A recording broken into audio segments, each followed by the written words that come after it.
There's something that is unique to people who are successful. They continuously do the thing that it is that's making them successful. We have to explain that number every time because it sounds too good to be true. The only thing you can physically see is the cash flow. Promoting, raising money like just all over the place, right? I'm trying not to use nasty words to describe how they promote themselves, but where we had to totally change the way we have clients purchasing because properties were selling in 3 minutes or less.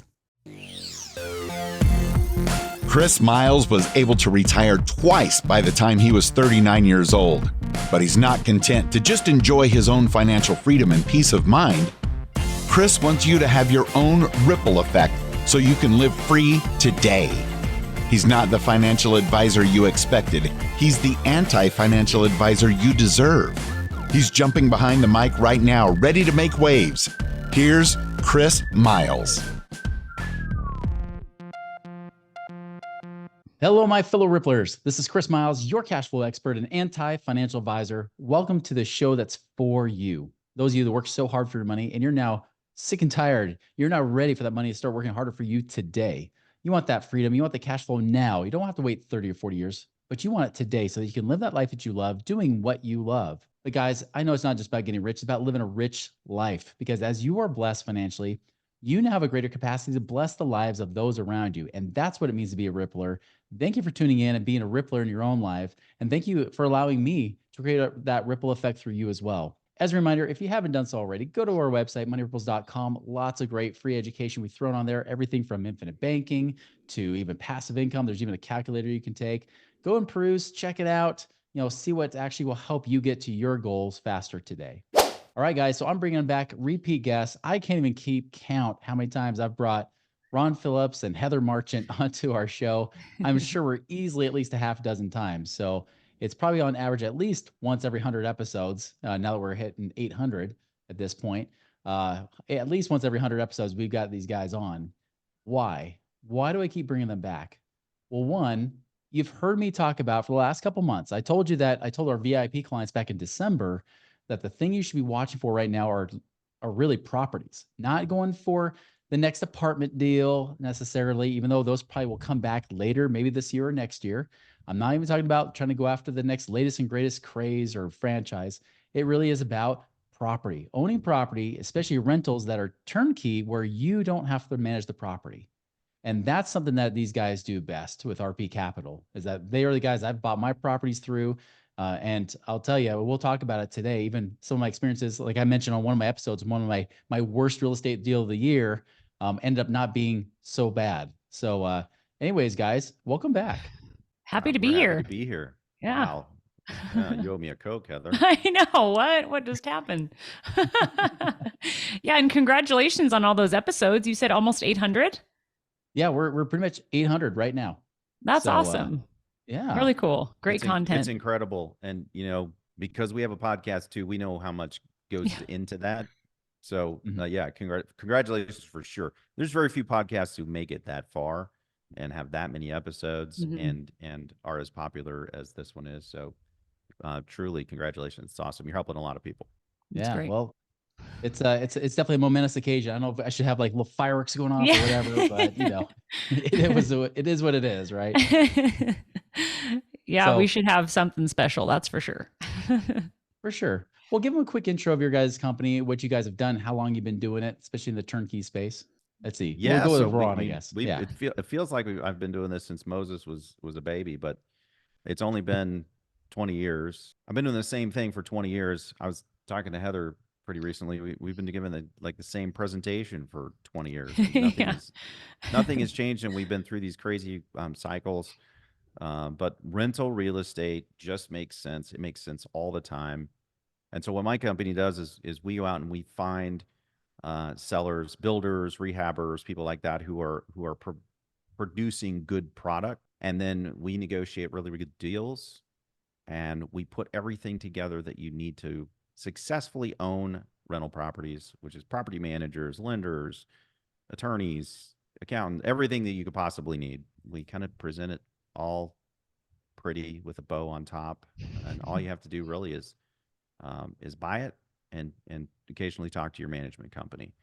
So that's what I've been doing that for what seems like ever now. And you're So much nationwide fun. wide in all kinds of markets too. Yeah, Mhm. right now, I think we're in 10 states, Heather. Yeah, it kind of Something varies like where we that. have inventory week to week, but yes, pretty much ongoing, mostly in the Midwest, some in the South. In fact, I was just training someone on our team this week, and I laughed a little bit because they said, well, tell me why. Tell me why like what makes these areas the ones that you guys buy property in. And it Good was question. really fun to go back to that basic, because back to basics, it's really about landlord friendly states. We look for areas with positive cash flow, and that eliminates many, many markets in the country, just those two Yeah. criteria alone. Then we look at affordability. We're not looking at $1 million single family homes, that are that are on some of the cities in the country. So our average single family home is about $150,000. So that kind of thing. And then we look at the local economy, job growth, good property management. But right now we're moving about 60% new construction. And that is one thing that has been a gift to what is happening in the market right now for our clients, has been the ability to pick up new construction with a really good price tag and some incentives, because builders with these interest rate hikes, man, they've been the ones that have been hurt by this for sure. Bank funding has been really difficult. We'll have properties pre-sold and they still can't get construction loans out of the bank. I mean, it's been really problematic for builders with their holding costs on their portfolios plus trying to grow. So it's been really, really cool. Well, I know, we were talking about this before you even went on the air that, I've told my clients, like, you guys, you should really be looking at this asset class right now. And the reason being is because when everybody's telling you not to do it, that's exactly the time you should be doing it. What are some of the things you're hearing on your end? Like, where are people kind of getting stuck a little bit? Like, where do they feel like there's like a lot of risk with what you're with what you're accomplishing there? Yeah, I'll Yeah, I go mean, first, Ron. And then yeah, go you for it. chime in. I think the biggest thing that holds people back, obviously, is fear. Fear of the unknown. Fear of, what if I make a bad choice? These are common things we hear from our clients, especially new clients that are looking to, like, what if I make a mistake and I lose money? that's I mean, that's something you just talked about with your Alabama property, right? It's a Mhm. real fear and real concern. And then, is it the right time? Am I purchasing at a wrong time? Am I going to get, could I wait a little bit and get better interest rates? Or, yeah, if we all had a crystal ball, it'd be Better beautiful. pricing, better Yeah. something. Yeah. Yeah. And one of the things I was just talking to a couple of my buddies who are really successful. And one of the things we were talking about success in general. And one of the things that, financially successful, well, pick your success, healthy, successful, whatever the case may be, sports. There's something that is unique to people who are successful, and that is that they continuously do the thing that it is that's making them successful. They have a set of rules Yeah. or criteria for financial, and they just keep doing it. They don't try to time the market. They don't try to, day traders are notoriously some of the most broke people I've ever met, but they only tell you about their winnings. It's like people who go to Vegas. You never hear about the time that they walked out with no clothes on because they literally bought everything they had. Mhm. You only hear about when they win. Yeah. But if you average all that out, they don't do so hot generally. The people who consistently just make boring investments, those are the people who win. And they typically win very, very big. Now, as far as timing goes, this is a great time. I think people get a little bit twisted about why this is a great time, because you're buying the discount before, if the market shifts and we lose 10 to 20% in the market, you're buying the discount anyway. You're already Mhm. buying the discount. You're pre-buying it. And that way, if it doesn't happen, you just bought a discount. And if it does happen, big deal. You have a cash flowing asset that somebody else is paying off for you that you don't have to pay taxes on, and you're still at market value. I mean, Mhm. Yeah. I don't, that's the thing. I think people get really wigged out about the fact that there's market cycles. We tell the story of my friend that bought in 2008, like at the top of the, like at the very peak of the market he bought. And over the next, I think what was 12 years, Heather, Yeah. he made average annual 30% a year. Yeah. And he should have lost, I mean, he should have lost everything, right? But the difference between the people who lost in 2008 and the people who didn't wasn't that they bought or didn't buy. It was that they bought with cash flow or they didn't buy with cash flow. They bought with negative cash flow. That's the difference. Yes. A Long-winded answer to your yes. question. But that's the thing that I think we see the most is that people are trying to time the market. They think it's going to crash. They've been told by the media it's going to crash. I don't see that happening anytime soon. It will eventually will reset a little bit, but the number of crashes like we had in 2008 have been two like in the last 125 years. Mm-hmm. Odds of that happening are pretty slim. Stock market crashes a lot more than that. And how many people still keep their money in there thinking, well, just in case, right? Yeah. And That's it's true. crazy because they get to use averages that aren't even real averages. Yeah. And everybody believes 8 to 10%, even though throughout their entire lives they've never got a consistent year over year 8 to 10%. But they question everything else. And real estate, then they compare real estate's yield, its gain, to the stock market's gain, and they leave off the fact there's three other returns with real estate. And let's talk about that. Like that's a big deal. That shifted my perspective. I remember when you taught me that the first time, like that was a big deal for me to kind of open my eyes to what was possible there. it's amazing. And I think people overlook it so much because either they get focused on the gain, the appreciation, right? Their yield, they're chasing yield, or they get hooked on cash flow and then they're singularly focused. So if you're a cash flow buyer, that's all you look at is the cash flow. And listen, between buying in 2014 and buying today, 10 years later, the cash flow is substantially different. I mean, it is substantially different. But that doesn't mean that there isn't cash flow today. There is. Definitely. But there's three more returns. There's appreciation, there's principal reduction, and then there's tax incentives because the cash flow that you're getting, like let's say you had a stock that's producing a dividend, you get taxed on the dividend. You have to pay taxes on the dividend. Well, the dividend portion of a real estate investment is the cash flow, and you don't have to pay taxes on that. You get to write off against that, which is a real return. So then you also have somebody creating equity for you by paying down your mortgage while the tenants are in there. You're using that money to pay off your mortgage. You add all four of those up, it is a substantial double-digit return. I don't know how you could screw it up and not still screw it up and not get a double-digit return. I don't know how that's possible. Well, let's use an example here because I know a lot of people, they're trying to go for that certain cash play. So I know with my clients, even like debt funds or even short-term lending, it's kind of been something they're trying to fill in the gaps with a little bit to at least get paid some contractual return, maybe 10%, maybe more, right? Well, let's do the math on that. That 10%, like you said, you still pay taxes on that 10%. So maybe you walk with 7 or 8% net after you pay taxes. Now, let's start with the first number, cash on cash returns. What's a very conservative cash on cash returns after all things are paid, property management, mortgage and escrow and everything else? What would you say is a good conservative cash on cash return on some of your properties right now? We're getting somewhere between 6 and 8% typically on new construction after your fixed expenses, and then somewhere between 10 and 13 on renovated properties. Gotcha. So let's go with like 7% then, right? I mean, so 7%, that's almost pretty much the same return even after you factor in taxes, assuming you don't end up paying any net taxes on property. So already cash flow wise, you net the same. But like you said, we get that extra return from paying down the principal on that mortgage that first year, right? And it's not us paying it down, it's the renters, using that rent to pay it down. And that always adds like what, 2 or 3% on top, maybe a little bit more.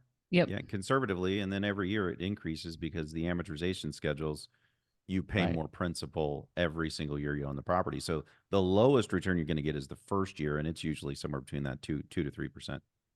So that already pushes you pretty darn close to 9 or 10% right there, right? Yeah. And that's if there's no appreciation, which that's the one that I know you guys, and I've taught it too. That's kind of the gravy, but it's kind of Mhm. inevitable gravy, isn't it? Well, and Yeah, it's over time. leveraged gravy. Yeah. I mean, if you leverage the property, it's leveraged gravy, which I know everybody says you can buy on margin and you can do all kinds of cool leverage stuff, but most people don't do that. Let's just be honest. Like in the stock market, most people don't do that. Yeah. If you're doing a hard money loan or some kind of a loan like that where you're not leveraged again, Mhm. you're getting a return that's on the money that you've invested. But that's different here. If you use a loan, you've put 20% down, but you're getting appreciate even if the appreciation is really, really tiny, like 2 or 3%, it's levered 2 or 3%. So it's multiple times more than that on your investment. So it can Right. push that 10% to, 15, 18%, just that one number. And it can be as low as 2 to 3%. It can be the most boring appreciation rate ever. And it's still a massive return. Yes.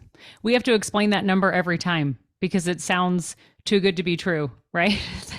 that making 3% appreciation can yield like a 15, 20% rate of return, That's Mhm.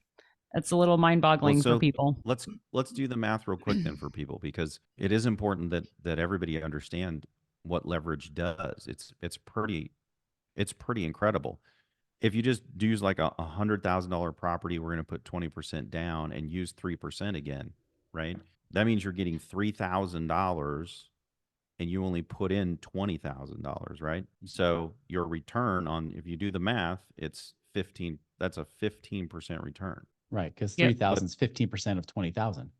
Correct. And the way you get Right. that, guys, you divide 3,000 by 20,000. That's the return divided by what you invested.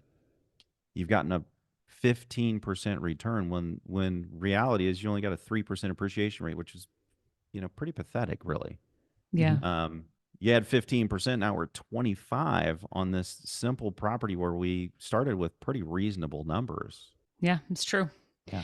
It makes such a difference over time too, especially if you add 3% up and you hold the property for 5 years. Mhm. It's awesome. That's for sure. Well, I think that's what I mentioned when I talked about my worst real estate deal of 2023. And, and I mean, yeah, I mentioned that because the property manager mainly was the main hiccup, right? We lost probably about half cash flow we expected. But let's just take that as an example. I mean, with both those properties, I think we netted about 15,000 in cash flow over just shy of 3 years between those two. That's net profit that we actually made. Mhm. But we also got appreciation because we bought them from you guys like right around like just under 180, and both of them sold even in a harder market right before Christmas, sold for 215. Yeah. So we made that plus, like you said, we paid down the mortgage and everything else. I still netted, if you look at it in total, even though I put $80,000 down, I got over 125,000 back plus the 15. That's 140. That means I made $60,000 on 80, which actually, now I say it there, that actually is probably higher than what I told people because I think I said that's a 40,000. I think I said it was like a Well, 40% rate of return in 3 years. But now I'm doing the math. If I put $80,000 down, but I profited 60,000 total between appreciation and the cash flow that came, that's actually a 75% rate of return in 3 years. yeah, and that's what happens when if you just forget one of those four, Yeah. Yeah. it still was 40%. That's what I'm saying. Right. Like people don't realize until they sell, because appreciation, you don't hold it in your hand, and Mhm. principal reduction, you don't hold it in your hand. Unless you're really into your taxes, you probably don't really appreciate the fact that you didn't have to pay any taxes on the money that you got, the cash flow you got in your hand. The only thing you can physically see is the cash Yeah. flow. So if your cash flow gets Yeah. hit, most people are like, well, this thing sucks. And then, you know what? Until you turn around and go, well, I'm just gonna get rid of this thing. Okay, well, you just got rid of it and you made 75% on your money. Mhm. Yeah. And then all of a sudden people's whole attitude changes. And it doesn't take that long to build up some pretty dramatic equity. And that's increasing And cash pretty flow each year dramatic too. Yeah. Yeah. Yeah. yes. And one refrigerator that you have to buy does not an investment take away, right? It's just, it is it is a capital expense, and literally you can write it off of your taxes. It's not that big of a deal. But that's what happens when you get singularly focused on something, right? If you're singularly focused on cash flow and something hits your cash flow, well, the whole world is melting down. When in reality, what we've purchased is an investment, and the investment has 4 returns. We should be focused on the total return of the investment. And I don't care which way you slice it, so long as you didn't screw up and buy something that was negatively cash flowing and it's taking money out of your pocket, then over time, it will do better than any other investment, period. I've yet to find Yeah. one that's better. Yeah. Well, and even when we hear about, different like syndications, right? I mean, how many apartments have we heard about apartment syndications that have gone south, and even people have been on multiple podcasts and they're gutting out there promoting, raising money, like just all over the place, right? I'm trying not to use nasty words to describe how they promote themselves, but you see all that happen, but still some of those deals aren't paying or haven't paid anything, right? And I look at like risk reward. I like lower returns with higher return, or lower risk with higher returns, right? That's the ideal. If you can get low risk with high returns versus high risk, high returns, that's ideal. And I see that with properties too. What's the likelihood your property is going to go to nothing, where you could be in a syndication, you could be in a fund that if things go south, you might get nothing. That's not going to Yeah. happen with the property that you own. Yeah. Yeah, I mean, it's true. there's so many other reasons why real estate. We've talked about the 4 returns, but I mean, Heather, we have Yeah. a list Yes. of reasons why real estate is so good. And to your point about syndications, one of the reasons why owning real estate is so good is because you control it. Yeah. You don't control the stock. You don't control the syndication. You kind of control the note that you have. I mean, you could go foreclose on the property and you would own the property. Then you would really control it. But you can do things to your property to increase the value. You get to manage the manager. You can fire the manager. You can hire another manager. There's all kinds of things you can do to the real estate that you can't do to any other kind of investment to increase the value of the property. Yeah. And for And the that you- people who are, you go ahead, Heather. Oh, that you can have tax incentives for increasing the value of your investment. That's actually not even on our list, Ron, that the capital expense of improving the value of your property. We keep adding things to this We list. It's do. pretty long. It's We pretty do. long. I mean, for all the people who are concerned about value of the real estate, what other investment do you get a third party to go and make a valuation on the property to make sure you're not paying too much? You Mhm. certainly don't in the stock market. Nobody's Yeah. doing that for you, right? You're guessing. I mean, that happens.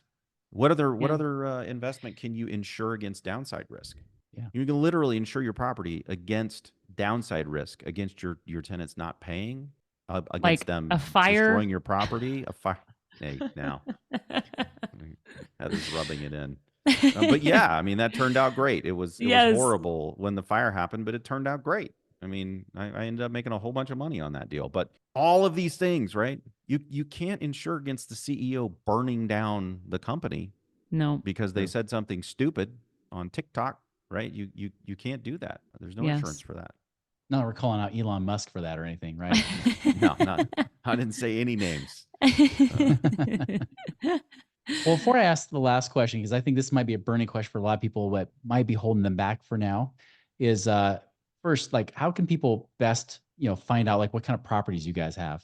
Oh, yeah. I mean, probably the best way is to reach out to us because we prefer to do a one-on-one meeting and really understand goals and what people are looking to accomplish. There's something cool about a customized plan where you look at where you are right now, where you want to be, and how real estate can get in the gap. Because when we have that information on our side, we can look at property through a different lens and say, okay, well, because you want X, Y, and Z, or because of your timeline, or because you're concerned about this, or that, let's do this property. So we do a free wealth plan consultation in our office, and we have an awesome team that does those consultations. So that would be probably the best way.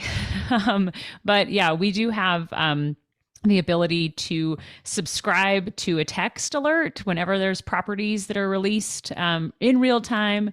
So you get a text message letting you know there's a new property available. So you can join that list as well. You can reach out to us at invest@rpcinvest.com and just let us know you want to be signed up for those texts. Send us a mobile phone number and we can set those up. So awesome. Yeah, we'll put that in the show notes, the invest@rpcinvest.com email for everybody there. Okay, so here's kind of the question I think might be burning a lot of people's mind. And maybe even if they agree with you that this could be a good investment, they might be just saying right now, well, interest rates, they kind of came down, but then they went back up. But I've been told they're going to come down this year. Shouldn't I just wait? How would you respond to them? If you actually think that they're going to come down, the last thing you would want to do is wait. And there's Why? a really simple, super simple reason for that. Okay. And I'm going to make it more complicated I'm going to give you the simple answer, then I'm going to complicate it a little bit because there's a lot of nuance to this that you should understand. So very simply, when the interest rates go down, everybody, including you, is going to be trying to buy the same property, which is going to make the price go up, which is going to eliminate any cash flow that you thought you were going to get from the interest rates going down. Okay. And if you bought it today and the interest rates come down a point and you could refinance if you wanted to, just months down the road, and you could get the lower interest rate anyway, but then you get the lower price point with it. Yeah. And if they lower rates, which I don't know if they're going to, nobody really knows, but if they lower rates a point this year, there's a couple of really big problems. The builders stopped building last year. Heather kind of touched on this already. They can't build as much as they would want to build because the local builders, they get their money from the local banks. Well, the local banks are kind of screwed right now because they've got a whole bunch of really bad debt commercial loans that are sitting on their books. And the big banks, well, they don't loan to those guys. So the only guys that could build are the big builders. And the big builders have had tons of inventory that has been sitting. So they've slowed. And if you actually look at new home construction starts, they're way down. And they have been for months because they didn't know what was going to happen. So they had to contract.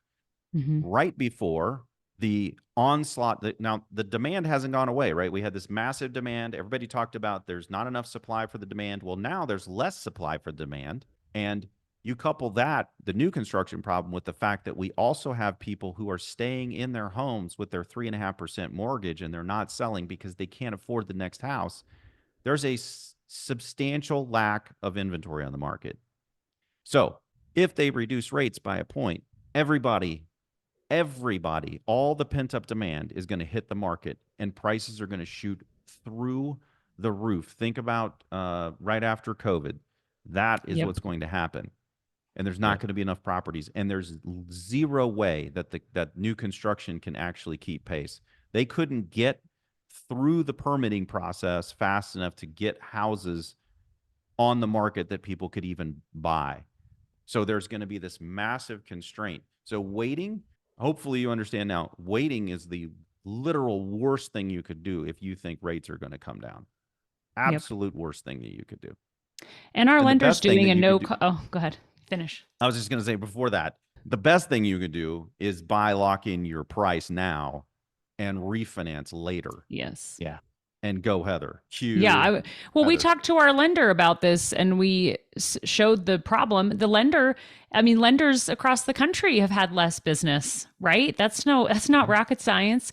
And our lender easily approved with upper management, and multiple lenders are doing this right now, that there's a no cost refinance. They won't charge a lender fee when you need to refi because they know that they need the business now where there's less loans out there. So that was an easy. It was like an easy ask, and it was like a quick yes. And guys, because we've been doing this that's forever even better than what I was. Oh, sorry. Go ahead. Oh yeah, go ahead. Well, we know tricks that other people who've been in this business don't know because they haven't been in this business long. They haven't been through the cycles that we've been through. They just don't know. They just don't know what they don't know. And because of that, we just have different things we can do to manipulate the returns. And that's one of them. Yeah. And you have negotiating power right now because of that, that demand, well, the supply that's there, but again, there's not the demand yet. Right. Exactly. It's beautiful, Chris. It's That'll all beautiful. shift if the interest rates come down. Everything overnight will shift. And like snapshot back to what, 18 months ago, where we had to totally change the way we have clients purchasing because properties were selling in 3 minutes or less. It was insane. I had my first ulcer in my life, and it was when it was just so difficult to have. There was just such a demand for properties, not enough supply, and it was rough on just remember. exhausting, not necessarily in a business way rough, but yeah, hard, difficult. Yeah, I was like, how many times I have to take Heather out to dinner just so that she'll get me bumped up on the list, with people also trying to fight for the same property, That's exactly what it felt like. Yeah. Like people assumed I was playing favorites. Yeah. It was And tough. we would say on our podcast all the time, like everybody in their life should experience what it's like to be the attractive man or woman at the dance, right? Everybody wants. Well, we've been both. We've been the ugly and the attractive. We much prefer the attractive. We currently are the attractive person at the dance. So, but man, there for a little while, we were the person walking around. Everybody's walking away from them, and it was really. And it was because there's so. I mean, if you can sell your property in 3 minutes, they don't need us, right? Yep, that's right. It's really, really was difficult. And that's why those lists, that's why you couldn't get bumped, Chris, because there was a list. There was no party. We couldn't get you into the party because there wasn't one. Yeah. Amen. Well, I don't want to go back there. Well, and like you said, like if rates do happen to drop, and you mentioned, of course, no cost refi, which is awesome. I give the example to people. I said, well, what if you did have to refinance? What if you had to pay $5,000 or $6,000 to refinance later on? But you had a $200,000 property that now just appreciated 5% when the demand came back up with the rates dropping. What happens? You actually gain, with that 5%, $10,000. You still make up that money and make money for free, essentially, because you got in early rather than waiting for the demand to get pent up. And then you're basically in a bidding war, potentially paying $10,000, $15,000 or more for that same property you could have bought just a few months prior. Yeah, exactly. Yeah, and there's not going to be enough business that's going to make the mortgage brokers think they can charge through the roof either. So you're going to get a good deal on your mortgage. I mean, if you work with us, you're going to get it. You're going to get the refinance for free anyway. But, but even if you don't, they're gonna want the business. There's not going to be enough business to go around for all the mortgage brokers that are going to be out there. Same thing with realtors, by the way. So understand the market conditions that you're in, because that allows you to negotiate from a position of strength rather than weakness. And the weakness only comes from just a lack of understanding what's going on. That's it. Because if you do know what's going on, like we do, then you can negotiate using the power that you have. And well, that's a whole lot more fun than having no power, which is exactly what will happen if they lower the rates by a point. Yeah, I'll add that like you said, Ron, you can be successful in any market. So when it was super competitive like that, our clients had great rate of return because the interest rates were low. It was just really hard to get a property. And then the properties we were getting, the deals we were finding, like we found one as an example, I think just to illustrate the point of being successful in any market, is we found a builder who sold 4 townhomes in a huge development of townhomes that he owned. So he could no longer sell to a hedge fund. So he didn't want to have one buyer at a time. So he came to us and said, I want to sell my entire development of townhomes, and I want to work with only you. I don't want to deal with one buyer at a time. So those were the kind of properties we were finding to get. We got hedge fund pricing, essentially bulk pricing. And those were the kind of deals that helped us, find properties that still cash flowed and did well. So it's not timing the market as much as just getting in the game, just staying involved.